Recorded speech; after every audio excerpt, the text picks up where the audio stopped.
እጅግ ያሳዝናል። 14 ምዕመናን በታጣቂዎች መገደላቸው ተሰምቷል። ክርስቲያን ናችሁ? ክርስቲያን ወደ ሞት የሚሄድ ነው። ከሞት የሚሸሽ ክርስቲያን የለም። የአማራውም ሸኔ የኦሮሚያውም ሸኔ የአማራውም ሸለቆ አባይ የኦሮሚያውም ሸለቆ አባይ ተወያይቶ የመጣውን ተቀብለናል። ተላላኪ ናቸው እነዚህ። ዓላማ የላቸውም። ታገልኩለት የሚሉትን ህዝብ እየገደሉ ልማት እያደናቀፉ ማዳበሪያ እንዲሄድ እያደረጉት ታገልኩልህ ማለት ምን ማለት እንደሆነ እናንተ አስቡት። ሰላም እንዴት አላችሁ? እግዚአብሔር ይመስገን። እጅግ አሳዛኝ በሆኑ መረጃዎች ነው ወደ እናንተ ተመልሼ የመጣሁት። እንግዲህ በአርሲ ዞን 14 ኦርቶዶክሳውያን በግፍ ተገድለዋል። በጣም ያሳዝናል። እንግዲህ ይሰለቻል። ሁልጊዜ ኦርቶዶክሳውያን ሞቱ፣ ኦርቶዶክሳውያን ተገደሉ፣ ኦርቶዶክሳውያን ተፈናቀሉ፣ ኦርቶዶክሳውያን መከራ ደረሰባቸው እየተባባሉ ዝም ብሎ ዜና ብቻ መናገር እጅግ አሰልቺ ነው። በጣም ያስጠላል። ፍትህ የሌለበት የኛም ቤት አካላቶች ዝም ያሉበት እስከ መቼ እንደሆነ ይዝምታ እጅግ ያሳዝናል። ቢሆንም እንመለከታለን። ነፍሳቸውን እንዲማር እያላችሁ ሁላችሁም በኮሜንት ሴክሽን ላይ መጻፋችሁን እንዳትረሱ። እግዚአብሔር ፍርድ እንደሚሰጥም እግዚአብሔር ፍርድ ይሰጣል እያላችሁ መጻፋችሁንም እንዳትረሱ። እንግዲህ እግዚአብሔር አምላክ ነፍሳቸውን ይቀበል። ሌላው ደግሞ በትናንትናው ዕለት ተመልክታችኋል። እንግዲህ በርካታ ቅዱሳት ስዕላትን ሲቀድ ሲያንቋሽሽ የነበረው ማንም እየተነሳ እዚህ ቤተክርስቲያን ላይ አፉን ይከፍትና ይቅርታ ይጠይቃል። እስቲ ቅድሚያ በሱን ጀምር። በጌታ በኢየሱስ ስም ጣዖት በኢየሱስ ሰበርኩት፣ ቀደድኩት፣ ይቀደድ። ጴንጤ እድሜ ልኩን በስተትና ባለማወቅ እንደዚህ ሲጨማለቅ ይኖራል። በሚዲያ እየመጣን ከዚህ በኋላ ለሃይማኖታችን ክብር ይገባል ብለን የምንጮህ ጅሎች አይደለንም። እድሜ ልካችሁን ባለማወቅና ሰውን በማሳት ትኖራላችሁ። ከዚህ በኋላ ስማችሁን እያነሳው ጴንጤ እያልኩ ለምሰራቸው ቪዲዮዎች እንዳትቀየሙ። ከአንድም 2-3 ስናልፋችሁ ትማሩበታላችሁ ብለን ነበረ። እናንተ ግን የፍርሃት መስሏችሁ ቀጥላችኋል። ምክንያቱም እናንተ ያስተምረናል፣ መምህራችን ይሆናል፣ ይፈውሰናል ብላችሁ የመረጣችሁት ግለሰብ ስለሆነ ይህንን ድርጊት የፈጸመው። ክብር ለማያውቅ አንድ ለወደቀ እምነት ምንም አይነት የክብር ንግግር አያስፈልግም። እግዚአብሔር ፊት የሚቆመው መልአክ ጣዖት ማለት ሰይጣን አምላኪነት ነው። 3 ደቂቅን ከሰዓት ያዳነ መልአክን ጣዖት ማለት ሰይጣን አምላኪነት ነው። ይህ የወደቀ እምነታችሁን ይዛችሁ ትወጣላችሁ። ኢትዮጵያ ውስጥ ሲመለክ የኖረውን ጣዖት አፈርሻለሁ። ይህን ቪዲዮ ከመቼውም ጊዜ በላይ ላይክ አድርጋችሁ ኮሜንት ሴክሽን ላይ የነገው ቅዱስ ገብርኤል ስሙን እንድታጥለቀልቁት ቅዱስ ገብርኤል ቃላችሁ እንድትጽፉበትና ቪዲዮንም 19 ጊዜ ኮፒ ሊንክ እንድታደርጉት ሪፖስት የመደመር ምልክት ካለም እርሱን በመጫን ለወዳጆቻችን እንድታደርሱልኝ ጠይቃችኋለሁ። በእንደዚህ አይነት ምግባር ላይ የተሰማራችሁ በየትኛውም ቤተ እምነት ውስጥ ያላችሁ ወንድም እህቶቻችን እናንተን እኛ በወንድማዊ ፍቅር እንወዳችኋለን። ዛሬም እናንተ የኢትዮጵያ ኦርቶዶክስ ተዋሕዶ ቤተክርስቲያን ምዕመናንን ለማናደድ ለማበሰጨት ብላችሁ እንደዚህ አይነት ያልተገባ ድርጊት ውስጥ ብትገቡም ወዳችሁ ሳይሆን በአጋንንታዊ አሰራር ተይዛችሁ እንደሆነ ስለምናውቅ እኛ እናንተ ላይ የበቀል እጆቻችንን አናነሳም። ምናልባት በምድራዊው ሕግ ላትቀጡ ትችላላችሁ፣ ግን እየተዘባበታችሁ ያላችሁት በቅዱሳኑ ላይ ነውና የሰማይ አምላክ ደግሞ ስለ ቅዱሳኑ እንዲህ ስትዘባበቱ ዝም አይልም። ነገ በልጅ ልጆቻችሁ አልፎም በሀገር ላይ መዓትና መከራን የምታመጡ ሰዎች ናችሁ።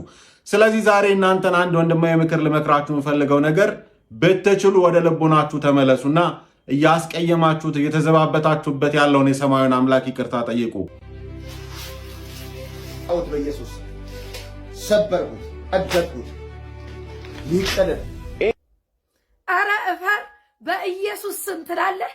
ኢየሱስ ክርስቶስን የሚያመልከውን የመላኩን የቅዱስ ገብርኤልን ስዕል አድኖ እየቀደድክ በኢየሱስ ስም እፈር።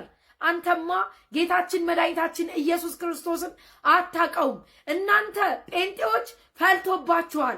ስርዓታችሁን ብትይዙ ይሻላል። በቤተ ክርስቲያን ሕግ ይህ ሰው ሊቀጣ ይገባዋል። ስለዚህ ሁላችንም ኦርቶዶክሳውያን ሼርና ኮፒሊንክ ዲዩት እያደረግን ድምፃችንን እያሰማን ይህ ግለሰብ ለሕግ ይቅረብልን። ሁሌ ዝም እያልን እንዲህ አይነቱን ቆሻሻዎችን አፍርተናል። ስለዚህ ቅዱስ ቤተ ክርስቲያናችን ባወጣችሁ ሕግ ይቀጣልን።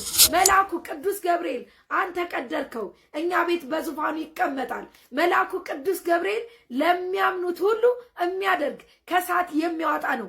አንተን እሳት ይልቀቅብህ፣ መልአኩ ያስተምርህ ነው የምለው። እንግዲህ እንደተመለከታችሁት ነው የቅዱስ ገብርኤልን፣ የአቡነ ተክለ ሃይማኖትን፣ የአቡነ ገብረ መንፈስ ቅዱስን፣ የእናታችን የቅድስት ድንግል ማርያምን፣ የቅድስት አርሴማን ቅዱሳት ስዕላት አንስቶ በቤቱ የነበረውን እንደፈለገ ቀድጃለሁ፣ አፈራረስኩት ይህን ጣዖት እያለ በድፍረት ሲቀድ ነበር። እንግዲህ በዚህ ላይ ብዙ ኦርቶዶክሳውያን ያው እንደተለመደው ፍትህ እያሉ ሲጠይቁ ነበር። ሁላችንም ጠይቀናል። ፍትህ ማለታችን አይሰለቸንም፣ ግን ፍትህንም ባናገኝ ማለት ነው። ይሄንን ተከትሎ እንግዲህ ማታ ሲበዛበት ይመስለኛል ደግሞ ወጥቶ ይቅርታ የሚል የማፌዝ ነገር ተናግሯል። ሰላም ናችሁ? እንዴት ናችሁ? ሁሉ ሰላም፣ እግዚአብሔር ይመስገን፣ እኔ ደህና ነኝ። ትናንትና በሰራሁት ቪዲዮ ስዕልን እነ ማርያም እነ ጊዮርጊስ ስዕላትን ስለቀደድኩ ይቅርታ ልጠይቃቸው መጥቻለሁ። ባደረኩት መቅደድ ትክክል አይደለም፣ ይቅርታ አድርጉልኝ። ኦርቶዶክስ ቤተ እምነት ተከታዮች ኦርቶዶክሳውያን ወንድሞች እህቶች፣ ኤርትራውያን ውጭም ውስጥም ያላችሁ ይቅርታ ጠይቃቸዋለሁ። በጌታ ፍቅር ይቅር በሉኝ። እግዚአብሔር አምላክ ይባርካችሁ። ቤቴ ውስጥ የነበረ ስለሆነ ከጊዜ በፊት ጌታን የተቀበሉ ሰዎች ያመጡት ስዕል ነው። እሱን ስዕል አንስቼ ነው የቀደድኩት እና እግዚአብሔርን ቃል በማንበብ ነው። እናንተ ይሰማችኋል ብዬ አላደረኩትም። ይቅርታ ስለቀደድኩ አጠፍቻለሁ። መቅደድ የለብኝም። ይቅር በሉኝ፣ ይቅርታ አድርጉልኝ። እግዚአብሔር አብዝቶ ይባርካችሁ። ወዳችኋለሁ። ተባረኩ። እግዚአብሔር ይባርካችሁ። ዘራችሁ የተባረከ ይሁን። ይቅር እንድትሉኝ ይቅርታ እየጠየቅኩ ነው ያለሁት። ይቅርታ ይድረሳችሁ። ተባረኩ። ሁሉም ሰው ሼር ያደረገ ያደርሳቸው። ወጣቶች፣ አባቶች፣ እናቶች፣ ወንጌል አማኞች ያዘናችሁ ከውስጥ ያወራችሁ የመከራችሁኝ ሁላችሁም ወዳችኋለሁ። ኦርቶዶክሳውያን ይቅር በሉኝ። ጌታ ኢየሱስ አብዝቶ ይባርካችሁ። ተባረኩ። ማንም እየተነሳ የልቡን ከፈጸመ በኋላ የልቡን ካደረገ በኋላ ይቅርታ እያለ ልጋጉን የሚተፋባት ቤት መሆን የለባትም። ሆነ ብሎ እኮ ነው ይሄንን ያደረገው አይደል? ከዚህ በፊት ቅዱሳት ስዕላትን ሲቀዱ ብዙዎች ነበሩ፣ ምንም አልተደረጉም። ይቅርታ እየተባሉ ይቅርታ ቤት ናት ኦርቶዶክስ፣ ምሕረትን ትሰጣለች፣ ይቅር ትላለች። ማንም እየተነሳ ሆነ ብሎ እያደረገ ነው ይቅርታ ብናደርግ? ሆነ ተብሎ እኮ ነው እየተደረገ ያለው። ለመታየት ትኩረት አልስብ ሲላቸው የእኛን ቤተክርስቲያን ይነካሉ። እንግዲህ ይሄ ሰውዬ ራሱን ፕሮፌት ብሎ ነው የሚጠራው። የፕሮቴስታንቱ ሰባኪ ነው። ይታያችሁ፣ የፕሮቴስታንቱ ሰባኪ ነው። ነገር ግን ይመጣና እንደማይሆን እያወቀ ትኩረት ማግኛ መንገድ ሲያጣ ይችን ቤተክርስቲያን ይነካል፣ አታክ ያረጋታል ማለት ነው። ከዛስ መጥቶ ይቅርታ ይላል። ምንድን ነው ይሄ? አሁን ይሄንንም ይቅርታ ተቀበሉ ኦርቶዶክሳውያን፣ ይቅርታ ልባላቸው፣ ይቅርታ አድርጉለትም ትሉ ይሆናል እኮ። በፍጹም እኔ በእንዲህ አይነት ይቅርታ አላምንም። በእንደዚህ አይነት ነገር ማለት ነው። ሰዎች ሆነ ብለው እያደረጉ ሆነ ብለው ምንም አይነት አልቀፈፋቸውም እኮ። ህፃናት እንኳን ትምህርት ቤት ያልገቡ ያልተማሩ ህፃናት የሰውን ነገር መንካት ትክክል እንዳልሆነ ቤተሰቦቻቸው እንደሚቆጧቸው ያውቃል። እንኳን ይሄን የሚያክል ትልቅ ሰውዬ ይቅርና ማለት ነው። ዞሮ ግን ቅዱስ ገብርኤል በዕለተ ቀኑ ፍርዱን ይሰጣል። በእውነት ፍርዱን ይሰጣል። እዚች ቤተክርስቲያን ላይ እንዳሾፋችሁ እንደቀለዳችሁ አትኖሩም። ወዲያው ፍርድን፣ ወዲያው ውሳኔን፣ ወዲያው መልስን ላታገኙ ትችላላችሁ። እግዚአብሔር ግን በስራው በህይወት በኑሮ በውጣ ውረዶች ሁሉ ምን አይነት ፈተናዎችን እንደሚያመጣ ምን አይነት እንዲህ አይነት አሾፈበትማ ዝም የሚል አምላክ አይደለም። እግዚአብሔር ለሁሉም ማስተዋልን ይስጥ። እሺ ወደ አረፉት ወገኖቻችን እንረፍ። አመሻሹን በተሰማ እጅግ አሳዛኝ ዜና በአርሲ ሀገረ ስብከት በኖኖ ጃዌ ቀበሌ የሚኖሩ 14 ኦርቶዶክሳውያን በአሰቃቂ ሁኔታ ተገድለዋል። ማህበረ ቅዱሳን ይፋ ባደረገው መረጃ መሰረት በቀበሌው የሚኖሩ 14 ኦርቶዶክሳውያን ከሌሊቱ 6 ሰዓት አካባቢ በዕለተ ረቡዕ ጥቅምት 13 ቀን 2018 ዓ.ም ለ14 አጥቢያ ከተኙበት ቤታቸው አስወጥተው የታጠቁ ኃይሎች በከፈቱት ተኩስ በአሰቃቂ ሁኔታ የተገደሉ ሲሆን 6ቱ ከመገደላቸው ከአንድ ቀን በፊት ቀድመው ታፍነው ተወስደው ነበርም ብሏል። የተገደሉት ምዕመናን የዕድሜ ክልላቸው ከ2 ዓመት ጀምሮ እስከ 76 ዓመት አዛውንት ድረስ እንደሚገኙበትም በመረጃው ላይ አመላክቷል። በተጨማሪም 2 ሰዎች በጥቃቱ ምክንያት ከፍተኛ ጉዳት ደርሶባቸው ለተሻለ ሕክምና ወደ አቦምሳ ከተማ ሪፈር መሄዳቸውንም በመረጃው ተያይዞ ተነግሯል። ከዚህ በፊት በተመሳሳይ ሁኔታ በቀበሌው ውስጥ የሚኖሩ 8 ኦርቶዶክሳውያን ሌሊት ላይ ከቤታቸው አስወጥተው የታጠቁ ኃይሎች በአሰቃቂ ሁኔታ መገደላቸውን በደረሰን መረጃ ለማወቅ ችለናል ያለው ማህበረ ቅዱሳን በአሁኑ ሰዓት በአካባቢው ሁኔታዎችን ለማረጋጋት የሀገር መከላከያ በስፍራው እንደሚገኝም በመረጃው ጠቁሟል። ለሞቱት ወገኖቻችን ፈጣሪ ነፍሳቸውን ይማር። ለትኩስና አዳዲስ መረጃዎች ቤቱን ፎሎ ያላረጋችሁ ፎሎ አድርጎ ላይክ፣ ሼር እና ሪፖስት ስለምታደርጉልኝም ከልብ አመሰግናለሁ። እጅግ ያሳዝናል። 14 ምዕመናን በታጣቂዎች መገደላቸው ተሰምቷል። ሁላችሁም ነፍስ ይማር በሉ። በአርሲ ሀገረ ስብከት በኖኖ ጃዊ ቀበሌ የሚኖሩ 14 ምዕመናን መገደላቸው ማህበረ ቅዱሳን ቴሌቪዥን ዘግቧል። ጥቃቱ ከሌሊት 6 ሰዓት አካባቢ የተፈጸመ ሲሆን ዕለተ ረቡዕ ጥቅምት 13 ቀን 2018 ዓ.ም ማለትም ለ14 አጥቢያ እንደተፈጸመ ነው የተገለጸው። ታጣቂዎቹ ምዕመኑ ከተኙበት ቤታቸው አስወጥተው በከፈቱት ተኩስ በአሰቃቂ ሁኔታ መግደላቸው ነው የተገለጸው። የተገደሉት ምዕመናን የዕድሜ ክልላቸው ታዲያ ከ2 ዓመት እስከ 76 ዓመት አዛውንት እንደሚገኙበት ነው እንግዲህ ቴሌቪዥን ጣቢያው የገለጸው። ከዚህ በፊትም ታጣቂዎች 8 ምዕመን በተመሳሳይ ሁኔታ ከቤታቸው አስወጥተው በአሰቃቂ ሁኔታ መግደላቸው ተሰምቷል። እጅግ ያሳዝናል። ሁላችሁም ነፍስ ለቤተ ክርስቲያናችን ድምጽ ባሰማን ቁጥር ብዙ ዛቻዎች ይመጣሉ። 14 ኦርቶዶክሳውያን በአሩሲ ዛሬም ተገድለዋል። ሌላ ነገር ማምጣት ባንችል ቢያንስ እንድታቁት አይል ነው። ኦርቶዶክሳውያን እዚህ ሀገር ላይ እንዲኖሩ አልተፈቀደላቸውም። 14 ኦርቶዶክሳውያን በአሰቃቂ ሁኔታ ዛሬ በአሩሲ ኖኖ የሚባለው አካባቢ ተገድሏል። እንግዲህ በምስራቅ አርሲ እየደረሰ ያለው የኦርቶዶክሳውያን እልቂት በጣም እየጠነከረ እየበረታ ነው። በጥቅምት 13 በሌሊት የተወሰዱ 14 ኦርቶዶክሳውያን ተረሽነው ተገድለዋል። ሌሎችም ደግሞ አደጋ ደርሶባቸው ሆስፒታል ገብቷል። ትላንትና ምሽትም እንዲሁ 3 ኦርቶዶክሳውያን በአሰቃቂ ሁኔታ ተገድለዋል። የ30 ዓመት የ40 ዓመትና የ50 ዓመት ዕድሜ ያላቸው ናቸው። በ13 በነበረው እልቂት ደግሞ የ2 ዓመት ህፃን ልጅ ጨምሮ የ76 ዓመት አዛውንትን ታክሎበት 14 ኦርቶዶክሳውያን ሞተዋል። ትናንትና ምሽት እንዲሁም ደግሞ 3 ኦርቶዶክሳውያን ተገድለዋል። 4 ኦርቶዶክሳውያን ታፍነው ተወስደዋል። እስካሁን ድረስ የደረሱበት አይታወቅም። በሰላም ይመለሳሉ ተብሎም አይጠበቅም። ኦርቶዶክሳውያን ሆን ተብለው በአርሲ ላይ እያለቁ ይገኛሉ። 14ቱ ኦርቶዶክሳውያን በኖኖ ጃዊ ቀበሌ የሚገኙ የነበሩ ኦርቶዶክሳውያን ናቸው። ስርዓተ ቀብራቸው ትላንትና ተፈጽሞላቸዋል። ሌሎቹ ደግሞ እንግዲህ ትላንትና ምሽት በ4 ሰዓት አካባቢ ላይ ነው ግድያ የተፈጸመባቸው። በሸርካ ወረዳ በሄላ ዘንባባ አርሴማ ቤተክርስቲያን አካባቢ የሚኖሩ የነበሩ ናቸው። እንዳልኳቸው የ30 ዓመት ማሞሽ ደረቤ የተባለ 30 ዓመቱ፣ ግዛው ከተማ የተባለ 40 ዓመቱ፣ ትዕግስት ጅማ የተባለች ደግሞ የ50 ዓመት ሰው ነበሩ። ከዛ በተጨማሪ 4 ኦርቶዶክሳውያን እንዲሁ ታፍነው ተወስደዋል። የታፈኑት መካከል ላይ አስታጥቄ ደረቤ፣ ከተማ ተክሉ፣ በኃይሉ አበባውና ሲሳይ ከተማ የተባሉ ኦርቶዶክሳውያን ናቸው። 3ቱ በዛሬው ዕለት ስርዓተ ቀብራቸው ተፈጽሞላቸዋል። 4ቱ ግን እስካሁን ድረስ መሞታቸውና መኖራቸው አልታወቀም። ሁላችንም ለአርሲ ኦርቶዶክሳውያን ሀዘናችንን ጸሎታችንን እንድናደርስላቸው ጠይቃቸዋለሁ። ለብዙዎች ድረስ ይህን ቪዲዮ ሼር ማድረጋቸው አትርሱ።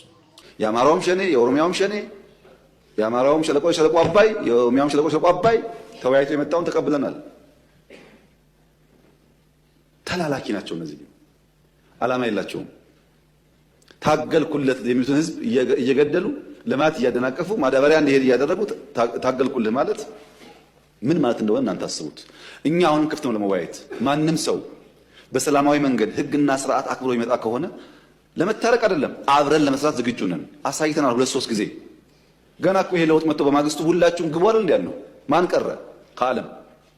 ሁሉም ገቡ እኮ። ከገቡት ውስጥ ልብ የገዙት እድሜያቸው የገባቸው ሰክነው እየሰሩ ነው። ማርጀታቸውን ያላወቁና ጊዜ እንዳለፈባቸው ያልተገነዘቡስ ወደ ለመኑት ሄደዋል።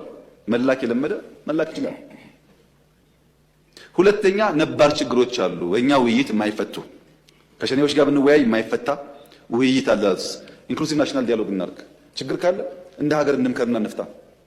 ህገ መንግስት ይቀደድ፣ ባንዲራ ይቀደድ፣ ኢትዮጵያ ትቀደድ የምትሉ ሰዎች በእናንተ ፍላጎት ማድረግ አንችልም። እንወያይ፣ ህዝብ ይወስን ያላቸው አንወያይ አላልንም። እንወያይ የሚባል ሐሳብ ኢንክሉሲቭ ናሽናል ዲያሎግ በኢትዮጵያ ውስጥ የመጀመሪያው እኛ የደፈር ነው። በየትኛው ዘመን ነው? በደርግ ዘመን ነው ወይስ በኢህአደግ ዘመን ነው? ሲፋለም የነበረ ሰው ታርቆ አመት ሳይሞላው ሚኒስትር የሆነው አለ? እናውቃለን። ኢንክሉሲቭ ናሽናል ዲያሎግ ነባር ችግር ለመፍታት ያግዛል። ሶስተኛውስ ከውይይት ባሻገር በደል አለብን። እንደ ህዝብ ተበድለናል። በሆነ ዘመን ያለ ስርዓት በድሎናል ለምን ደግሞ የሽግግር ፍትህ እናረጋግጥ። ይቅርታ ሊሆን ይችላል፣ ካሳ ሊሆን ይችላል። የሽግግር ፍትህ ደግሞ እናረጋግጥ። ለምን ኢትዮጵያ ሰላም ሆና ጸንታ እንድትኖር። በእውነት እጅግ አሰልቺ ነው። በተለይ አርሲ በርካታ ጊዜ በተለያየ ጊዜ ነው ሁልጊዜ ስለሞት ሁልጊዜ ስለ ግፍ ስለ መከራ ኦርቶዶክሳውያን ላይ የሚደርሰው። በቃ በጣም ስልችት ነው የሚለው እኮ አይደል? እንደዚህ ሆኖ ኦርቶዶክሳውያን ማለት ሞቱ ማለት ተቀበሩ ማለት ቤተክርስቲያን ተቃጠለች፣ ካህናቱ ታረዱ፣ እንደዚህ ሆኑ ማለት ይሰለቻል። ምን እናድርግ? ግራ ስለተጋባን እኮ ነው። በየጊዜው እኚህ ኦርቶዶክሳውያን ላይ ስቃይ ለምን እንደሚደርስ አላውቅም። እየተበረጠ ለምንድን ነው ኦርቶዶክሳውያን እንዲህ መከራ እንዲህ አይነት ስቃይ እየተወሰዱ በአሰቃቂ ሞት ለምን እንደሚሞቱ አናውቅም። አዎ ክርስትና በምድር ስንኖር የፈተና ህይወት ነው። እነሱስ ማግኘት ያለባቸውን ህይወት አክሊል አግኝተው ሄደዋል። በእምነታቸው በክርስትናቸው ሲሉ ዋጋ ከፍለዋል። እኔና እናንተስ ኦርቶዶክሳውያን ሞቱ፣ ኦርቶዶክሳውያን አለቁ፣ ተገደሉ እያልን ነው የምንኖረው። እጅግ አሳዛኝ ነው። ቤተ ክህነቱም እንዲህ አይነት ነገሮችን ለምን ዝም እንደሚል በአርሲ የሚገኘው ሀገረ ስብከትም እንግዲህ የቤተ ክህነት አካላቶች አሉ። የአርሲ ሀገረ ስብከት ሊቀ ጳጳስ አለ። ምንም አይነት ነገሮችን ለምን እንደማይናገሩ አናውቅም። መንግስትም ተቸግሮ ከሆነ በዚህ አይነት መንገድ ምን እንደሆነ የሚጠይቅስ አካል አለ ወይ ነው? ግን ሄዶ የመንግስትን አካላትስ የሚጠይቅ አካል አለ? እንደው መብታችን አስከብሩ፣ ሰላም ይከበር ምንድነው ብሎስ የሚጠይቅ አካል አለ? ማንም እየተነሳ በየጊዜው እቺን ቤተክርስቲያን በጣም ያሳዝናል። ለሞቱ ወገኖቻችንን ነፍሳቸውን ይማርልን፣ በረከታቸው ይድረሰን። እነሱማ እናቴ ህይወት አክሊል ነው የሚያገኙት። ስለ ስሙ ነው የተሰደዱት፣ ስለ ስሙ ነው መከራ ያዩት፣ ስለ ስሙ ነው የሞቱት። ስለዚህ ያገኛሉ ህይወት አክሊልን። ይብላኝ ለኔና ለእናንተ። እግዚአብሔር አምላክ ለቤተሰቦቻቸው ለቆሙት ላሉት ሁሉ መጽናናትን ይስጥልን ለማለት እወዳለሁ። እግዚአብሔር ግን ለሁሉ ፈራጅ እንደሆነ ወቁ። እግዚአብሔር ይፈርዳል። እኛ እንቸኩል ይሆናል፣ እኛ ቶሎ ባልተደረገ ለምን አልሆነ ምንል ይሆናል። እግዚአብሔር ግን አይዘገይም፣ ቀን አለው። ፈራጅ አምላክ ነው። በዚህ ደግሞ አንጠራጠርም። እግዚአብሔር ግን ፍትሃዊ አምላክ ነው። እንዴት ይፈርዳል?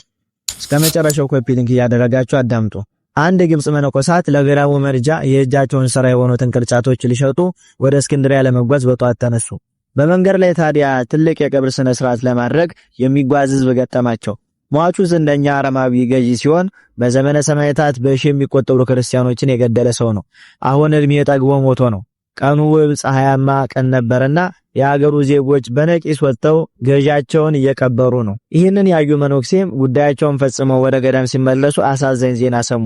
ለ60 ዓመት በበረሃ በብቱና ቅጠልና የበረሃ ፍሬ ብቻ እየበላ የኖረ ባይታዊ በዚያች ዕለት በጅብ ተበልቶ ሞቶ ነበር። መነኩሴውም እጅግ ጥልቅ ሐዘን ውስጥ ሆነው እንዲህ ሲሉ አሰቡ።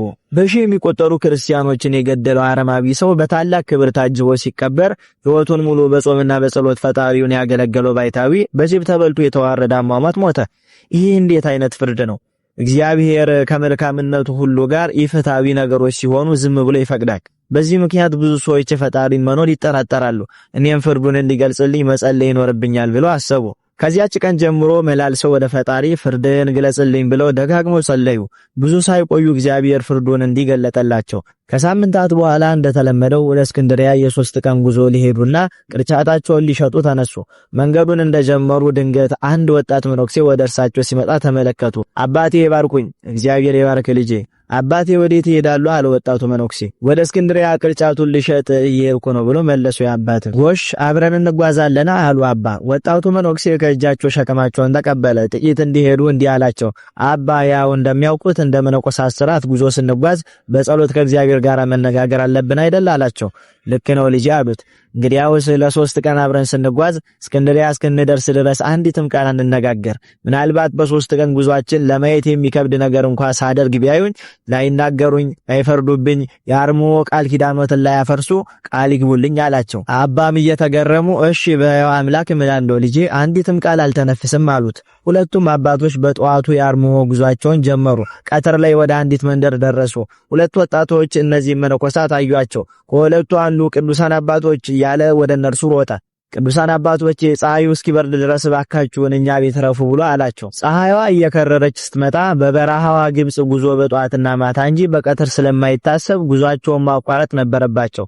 ስለዚህ ሁለቱ ወጣቶች እነዚህ መነኮሳት በክብር ተቀብለው ከቤታቸው አስገቧቸው፣ እግራቸውን አጠቧቸው። በቤታቸው ከትውልድ ትውልድ ሲተላለፍ የኖረ የከበረ እጅ ጉድ የብር ሳህን ላይ ምግብ አቀረቡላቸው። መነኮሳቱ በዝምታ ተመገቡ። ከዚያም ትንሽ አረፍ የሚሉበት ክፍል ተሰጣቸው። ትንሽ እንደቆዩ ወጣቱ መነኩሴ ቀስ ብሎ ወደ ምግብ ማብሰያው ክፍል ገብቶ የበሉበትን ውድ የብር ሳህን በልብሱ ደብቆ ይዞት መጣና አባን ጠቅሶ ጠራቸው። ተሰናብተው ከወጡ በኋላ አባ በቀሚሱ ውስጥ የደበቀውን የብር ሳህን ሲያዩ ደነገጡ።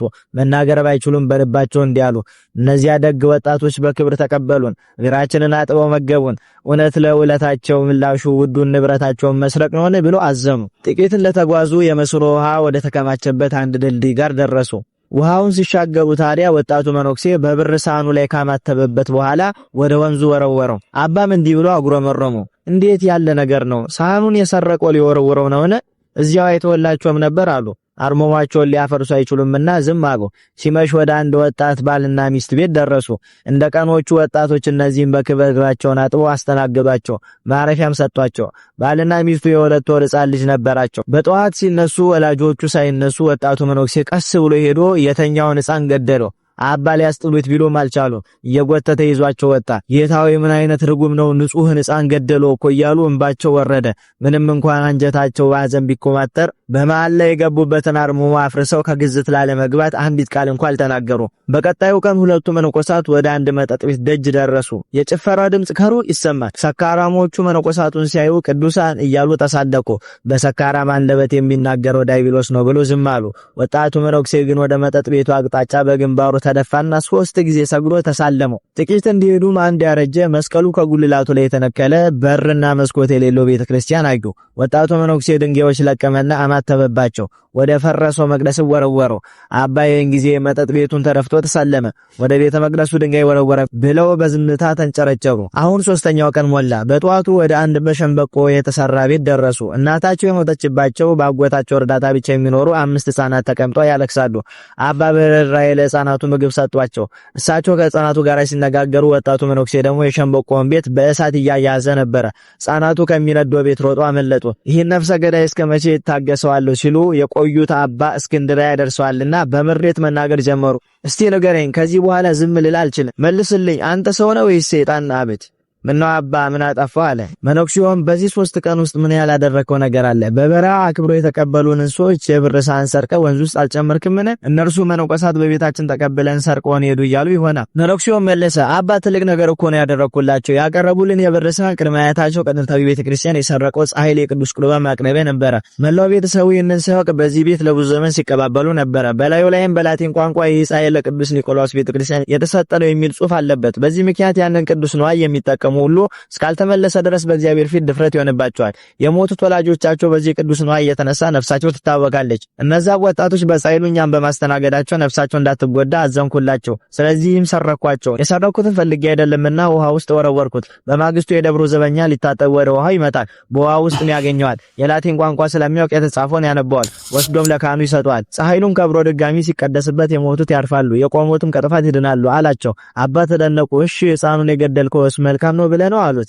አባ የእግዚአብሔርን ፍርድ አይመዝኑ። ሕፃኑ የተጸነሰው በኃጢአት ነው። ለወደፊት ደግሞ እጅግ ጨካኝ ወንጀለኛ ሆኖ ወላጆቹን የሚገድል ብዙዎችን የሚያሰቃይ ነው። ስለዚህ ልጁን በመግደል 3 መልካም ነገር አደረኩ አላቸው። አንደኛው ሕፃኑ ከንጽህናው ጋር ወደ ሰማይ እንዲሄድ አደረኩ። ወላጆቹ በልጃቸው እጅ ከመሞት አዳንኳቸው። 3ኛ በዚህ ልጅ ሐዘን ምክንያት ወላጆቹ ልባቸው በመሰበሩ የቀደመ ኃጢአታቸው ይቅር ይባልላቸዋል። እሺ መጠጥ ቤቱ ደጃፍ ላይ የሰገድከው ምን ሆነ ነው አሉት። አባ 3 ሰዎች በዚያ መጠጥ ቤት ውስጥ ሆነው የፈረሰውን የከተማችንን ቤተክርስቲያን እንዴት እንደስራ እያሉ እየተጨነቁ ይነጋገሩ ነበር። ምንም እንኳን የተሰበሰቡበት ቦታ መጥፎ ቢሆንም በልባቸው ያለው ሐሳብ ቅን ስለሆነ እግዚአብሔር እንዲረዳቸው ወድቄ ሰግጄ ለመንኩት። ታዲያ ወደ ፈረሱ ቤተ መቅደስ ድንጋይ ለምን ወረወርክ አሉት። በፈረሰው መቅደስ ላይ የተሳለቁ አጋንንት ሲጨፍሩ አየሁ። በመስቀል ምልክት አማትቤ ድንጋይ ወረወርኩ። በዚያ ምክንያት አጋንንቱ በእኖ ሸሹ አለ መነኩሴው። አባ ቀጠሉ፣ የእነዚያን የሙት ልጅ የሆኑትን ሕፃናት ቤት ስለምን አቃጠልከው? እነዚያ ሕፃናት እንደሚያውቁት ወላጆቻቸው ሞተውባቸዋል። የቀራቸው ንብረት ቤት ብቻ ነው። ቅድመ አያታቸው የቀበሩት እጅግ ብዙ ሀብት ግን ከዚያ ቤት በታች አለ። ከቃጠሎ በኋላ በቀረው ክፍል ለማደር ልጆቹ ሲገቡ የተቀበረውን ሀብት ያዩታል። በቤተ ክርስቲያን ጠባቂነት ለሚያገለግል አጎታቸውም ሄደው ይነግሩታል። በረሃብ መሞታቸው ቀርቶ በጥሩ ሁኔታ ያርጋሉ አለ መነኩሴው። አባ ምንም እንኳን ነገሩ ቢያስደንቃቸው አንድ ወጣት መነኩሴ ይህንን ሁሉ እንዴት ሊያውቅ ይችላል ይችላል የሚል ጥርጣሬ ያደረባቸውና አንተ ማናብት የኔ ማንነት ይቆይና እርሶ በዚህ ሰሞን መላልሶ ፈጣሪን የጠየቁት ነገር ካለ ይንገሩኛ አላቸው። እኔማ እግዚአብሔር ወይ ፍርድን አሳየኝ ብዬ በምድር ላይ ስለሚደረጉ ኢፍትሃዊ ነገሮች ጠይቄው ነበር አሉት። እግዚአብሔር ሰማይ ከምድር እንደሚርቅ መንገዴ ከመንገዳችሁ ሐሳቤ ከሐሳባችሁ የራቀ ነው ብሏልና ፍርዱ አይመረመርም። ለመላእክት እንኳን ያልገለጸውን እግዚአብሔርን ፍርድ እንዴት እርሶ በሰው አቅም ሊመረምሩ ይፈልጋሉ? ጸሎቱን ሰምቶ እግዚአብሔር ያዩትን ሁሉ እንዳደርግና ፍርዱን እንዳሳዩት ላከኝ አላቸው። ቅዱስ ዑራኤል ለዕዝራ እንዲህ አለው፣ የምትፈርስ የምትበሰብስ አንተ የማይፈርስ የማይበሰብስ የሕያው እግዚአብሔርን ፍርድ ልትመረምር አትችልም። ስለዚህ እግዚአብሔር ፍትሃዊና ፍርዱም ቅን ነው። ተስፋ የቆረጠ ሰው ግን የሰይጣን መጫወቻ ነው። ተስፋ እንዳንቆርጥ መድኃኔዓለም ይርዳን። አሜን በሉ። እግዚአብሔር ተስፋችንን ያለምልመው። በማን ተስፋ አንቆርጥም? በማን ተስፋ አንቆርጥም? ዝናብም አይኑር፣ በማን ተስፋ አንቆርጥም? ባለስልጣንም አይኑር፣ በማን ተስፋ አንቆርጥም? ዘመድም አይኑር፣ በማን ተስፋ አንቆርጥም? እንጀራም አይኑር፣ በማን ተስፋ አንቆርጥም? ፀሐይም አትውጣ፣ በማን ተስፋ አንቆርጥም? ከዋክብትም አያሸብሽቡ፣ በማን ተስፋ አንቆርጥም? እናትም ትሙት፣ በማን ተስፋ አንቆርጥም? ወንድምም ይሙት፣ በማን ተስፋ አንቆርጥም? አባትም ይሙት፣ በማን ተስፋ አንቆርጥም? ተስፋ በማይቆረጠው በእግዚአብሔር ተስፋ አትቆርጡ። በእግዚአብሔር ፍጹም ተስፋ ይቆረጥ። የዚህ ዘመን ሰው ዘክሮ እንቅፋት ከመታው እግዚአብሔርን ያማርረዋል። ቆርባችሁ ሰው ከሰደባችሁ እኔ ቆራቢ ነኝ ለምን ያሰድበኛል የሚል ሰው አትክበስበሱ። እውነቴን በቃ በእግዚአብሔር ተስፋ ይቆረጣል እንዴ? እንዳንቆርጥ እግዚአብሔር ይርዳን። ሄድ አደባባይ ላይ ቆመ ሂዱና ግደሏቸው ሲል አይ ሰይጣን እኔ እዚሁ ጠብቃቸዋለሁ ሄዳቸው አስራቸው አምጧቸው አለ። ሰራዊቱን ይዞ እዛ ተመልከቱ። ጌታ ለሐዋርያት ተገለጠና እዛው ቤት እንዳሉ አይዟችሁ እኔ እናንተን አልተዋችሁም። እናት ልጇን እንደማትረሳ እኔ እናንተን አልረሳችሁም። ይገርፏቸዋል፣ ይሰቅሏቸዋል፣ ይገድሏቸዋል። 3 ቀን እሳት ያነዱባቸዋል። እናንተን በድንጋይ ይወግሯቸዋል፣ በጦር ይወጓቸዋል። በዚያም ግን እንድታሸንፉ አብሬያችሁ ነኝ አላቸው። እስኪ በሉ አብሬያችሁ ነኝ በሉ። እግዚአብሔር ከማን ጋር ነው?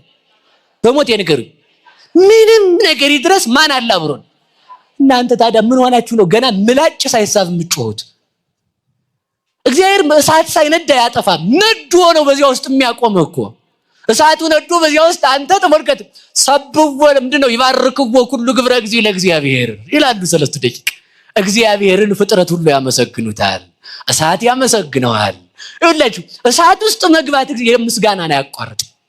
እግዚአብሔር እሳትን በማጥፋት የሚደክም አምላክ ሳይሆን እሳት እንዳይበላ እሳትን ጠባቂ የሚያደርግ አምላክ ነው። እሳትን ማጥፋትማ እናንተ ሙሃ ደፍታችሁ ትችላላችሁ። እግዚአብሔር ግን ይድነቃችሁ ብሎ እሳትን ዘበኛ ያደርጋል። አያረግም? አያረግም? የ3 ደቂቃ አጃቢ ማን ነው? በሉ እሳት በሉ። የዳንኤል ዘበኛ ውሻ ማን ነው? አንበሳ። ተመልከቱ፣ እግዚአብሔር ገዳያችንን ዘበኛ አድርጎት ቁጭ። ተመስገን እግዚአብሔር። ስለዚህ ተመልከቱ፣ ከዛ እንደዚያ ብሎ ጉራውን ሲነፋ ክርስቶስ ለሐዋርያት ተገልጦ ሐዋርያትን በዝግ ቤቱን ሳይከፍት አወጣቸው። ክብር ለቅዱሳን አምላክ ይሁን። ካወጣቸው በኋላ ተመልከቱ፣ ሰይጣን ሐዋርያት መውጣታቸውን ሲያይ ቆይ እኔም ልምጣና እዛው እንድገድላቸው ብሎ ንጉሱን ተከትሎ ሄደ። አይ ሰይጣን። እነሱ ደግሞ ሄደው አደባባይ ቁጭ አሉ። ወደ ሞት ሄዱ። እስኪ በሉ ወደ ሞት ሄዱ በሉ። ክርስቲያን ናችሁ? ክርስቲያን ናችሁ? ክርስቲያን ወደ ሞት የሚሄድ ነው። ከሞት የሚሸሽ ክርስቲያን የለም። 3 ደቂቃን እሳት ከሚከቱ ሰዎች ወገን አትሁን፣ እሳት የሚከቱት ተበልተዋልና። ከሚገቡት ወገን ሁን። ከሚዘፍኑት ወገን አትሁን፣ ከሚዘምሩት ወገን ሁን። ከሚሰድቡት ወገን አትሁን፣ ከሚሰደቡት ወገን ሁን። ከሚገፉት ወገን አትሁን፣ ከሚገፉት ወገን ሁን። ከሚያስርቡት ወገን አትሁን፣ ከሚራቡት ወገን ሁን። እግዚአብሔር ከነዚህ እንድንሆን መድኃኔዓለም ይርዳን። ምክንያቱም ገፊዎች ቀናቸው ቢዘገይም ፍርዳቸው አይዘገይም። ለወንድማችን እግዚአብሔር አምላክ ቃለ ሕይወትን ያሰማልን። እንግዲህ እግዚአብሔር አምላክ ሀገራችንን ሰላም፣ ይችን ቅድስት ቤተክርስቲያናችንን ሰላም ያደርግልን። ከዚህ ውጭ ምንም የምንለው ነገር የለም። ሁላችሁም ባላችሁበት ጸሎት ማድረጋችሁን ለዚች እምነት ለዚች ሀገር ጸሎት ማድረጋችሁ እንዳትረሱ። የሞት ወገኖቻችንን ነፍሳቸውን በአብርሃም በይስሐቅ እቅፍ ያስቀምጥልን። ለወዳጆቻቸው፣ ለቤተሰቦቻቸው፣ ለመላው ኦርቶዶክሳውያን መጽናናትን ያድልልን። አሚን። ቸር ቆዩልኝ።